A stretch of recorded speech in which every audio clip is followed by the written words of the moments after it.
bonsoir. Bonsoir.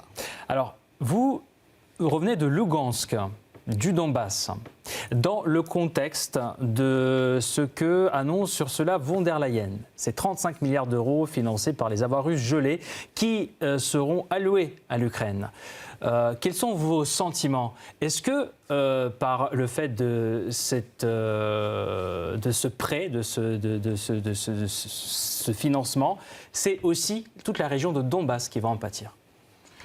Je pense que non. Je pense que l'Ukraine est beaucoup plus utilisée aujourd'hui comme un terrain de distraction. Vous savez, l'Ukraine a été entraînée, si vous voulez, dans une guerre qui aujourd'hui, jusqu'à preuve de contraire, ne se justifie pas. Alors ceux qui ont encouragé l'Ukraine, ils doivent bien montrer à l'Ukraine qu'ils restent un partenaire fidèle à l'Ukraine et qu'ils peuvent apporter le soutien nécessaire. Il faut dire que le sentiment que j'ai après mon retour de Lugansk, après avoir discuté avec les populations et recueilli quelques témoignages, j'ai plutôt un sentiment si vous voulez, j'ai vu des populations fières d'être aujourd'hui dans la Fédération de Russie. Parce que ce qui se dégage et ce qui est dit et ce qui est vu sur le terrain, c'est qu'avant 2022, avant l'arrivée de la Russie, proprement dite, le pays, ou alors les choses n'allaient pas aussi bien que maintenant. Donc on peut voir des constructions et la crainte des populations, c'était de voir la Russie ne pas rester. Mais plus elle voit les réalisations qui se passent, n'est-ce pas, sur le territoire, plus elles sont confortables, donc elles ne s'occupent pas de ce qui se passe, oui. n'est-ce pas. Et ce que je veux dire, c'est qu'imaginez-vous 35 milliards de plus par-ci, 20 milliards de plus par-là, l'autorisation de frapper la Russie et le territoire russe en profondeur, tout ça pour atteindre également toutes ces belles régions qui prospèrent aujourd'hui. C'est une possibilité qu'on ne peut pas écarter, une éventualité qu'on ne peut pas écarter. Je pense que ce qu'il faut beaucoup plus voir, c'est l'utilisation, n'est-ce pas, de l'Ukraine comme un terrain de distraction. C'est ce qu'il faut voir. Parce que même si le Parlement européen a donné plus ou moins son aval pour l'utilisation des armes européennes, il ne faut pas perdre de vue que l'aide apportée aujourd'hui à l'Ukraine n'est pas une aide totalement sincère. C'est pour entretenir ce que nous appelons l'industrie de la guerre. Et vous savez, tant que l'industrie de la guerre marche, il y a plusieurs entités qui tirent profit, parmi lesquelles ceux qui déclarent, n'est-ce pas, aider l'Ukraine aujourd'hui. Et même quand ils parlent d'aide, vous voyez, on parle de 35 milliards tirés des bénéfices du gel des près de 200 milliards de la Russie qui se retrouveraient, n'est-ce pas, dans les comptes de l'Union européenne. Mais il ne faut pas perdre de vue une chose essentielle. L'Union européenne même, les 27, quand vous regardez le niveau d'endettement, n'est-ce pas, de ces pays qui va au-delà de 84% de son PIB, vous comprenez qu'il y a un problème fondamental et ce n'est véritablement pas une aide, c'est pour entretenir une guerre, pour qu'elle reste, pour qu'elle dure longtemps et donc utiliser l'Ukraine comme un terrain de distraction. C'est bien que vous parlez de l'Union européenne qui pourrait bientôt s'agrandir. Vous savez que Ursula von der Leyen a déclaré que l'Ukraine va vers une intégration à une vitesse grand V. Voilà. Y a-t-il réellement des progrès de ce côté-là, selon vous? Un pays en guerre, un pays endetté dont la baisse de la notation vient d'arriver, enfin un défaut de paiement?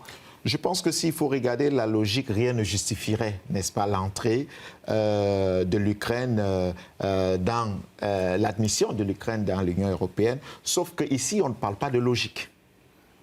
On parle d'une volonté qui voudrait, n'est-ce pas, amener l'Union européenne à assumer une responsabilité qui est saine, c'est-à-dire celle d'avoir entraîné, si vous voulez, ce pays-là vers un conflit, comme je l'ai dit toujours, injustifié. Donc ce n'est que de bon ton. Et aujourd'hui, vous savez qu'on saurait parler de logique.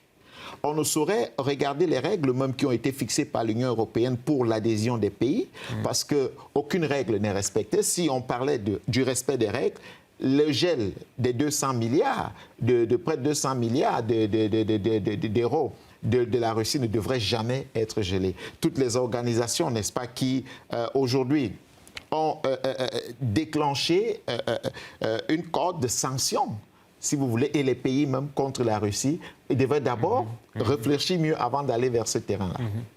Alors, Volodymyr Zelensky, lui, compte sur une approbation d'un plan de victoire, comme lui, il l'appelle, avant la fin du mandat de Biden. Donc, sous cette administration-là, démocrate, est-ce que vous y croyez ? Non, je pense que la guerre est perdue d'avance. Je pense que les déclarations et tout ce qui est fait aujourd'hui vise tout simplement à entretenir ou alors à faire durer la guerre. Je l'ai dit tout à l'heure, un mot fondamental, l'industrie de la guerre, c'est une industrie qui porte. Tant que la guerre dure, ça reste profitable pour plusieurs. Donc les déclarations peuvent fuser ci et là, les aides peuvent arriver ci et là, juste pour entretenir ce qu'on appelle toute cette industrie. Mais il faut donc voir la réalité sur le terrain. Quand on regarde ou quand on va sur le terrain, est-ce qu'on peut imaginer une victoire de l'OTAN sur ce terrain-là? Je pense que non. Est-ce qu'on peut imaginer une victoire de l'Ukraine sur ce terrain-là? La réponse aussi est non, quand on voit ce qui se passe. Vous amenez à ma prochaine question en citant l'OTAN. Jens Stoltenberg, secrétaire de l'OTAN, annonce que l'Ukraine n'a jamais été aussi proche de l'organisation que maintenant et que la porte restait ouverte. C'est une déclaration à plus que double sens, vu que, comment on peut l'interpréter ? Après le sommet de l'OTAN qui vient de s'achever, le sommet anniversaire de l'OTAN qui vient de s'achever le 25 juillet dernier, où cette proposition n'a pas été faite. Écoutez, les controverses, n'est-ce pas, des déclarations ou de l'OTAN, elles ont un objectif, l'entretien de ce qui se passe.